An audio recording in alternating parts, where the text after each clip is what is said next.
The Dunkley by-election has had one consequence. And as I've suggested, the Liberals could have won it had they used the information which was available to them. But in any event, it was lost, and it's encouraged the Prime Minister to consider an early election. In fact, I think it's pretty likely that this will happen.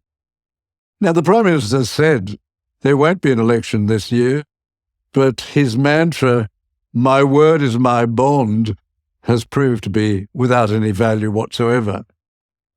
According to News Limited's Samantha Maiden, private signal messages sent by the Prime Minister's Chief of Staff, Tim Gartrell, to the Prime Minister's staff, revealing the new appointment of a Labour veteran to a senior role, begun with these words: "As we enter the election year, I just want to give you a heads up on a new addition to the Prime Minister's office."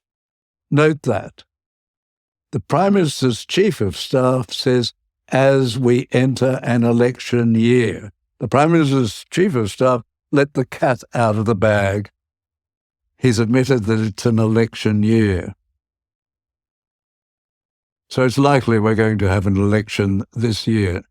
Now, as standard election, that's an election where we have a simultaneous House and half Senate election, as most elections are in Australia.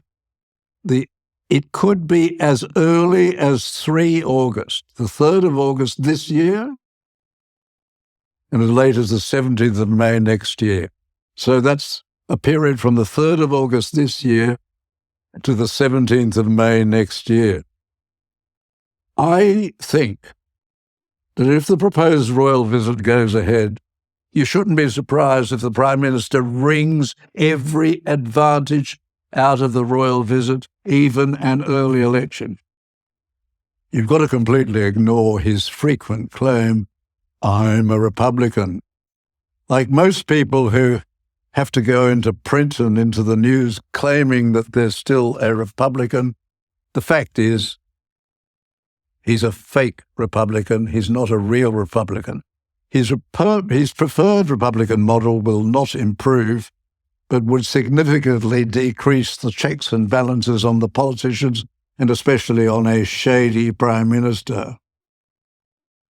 Australia's constitutional monarchy, tongue-in-cheek, has a long-standing piece of advice to monarchists, and it captures this fake Republican hypocrisy. And that advice is, never stand between Republicans and visiting royalty, else you'll be knocked over in the rush. Now, much depends on the hope for return to health for the King.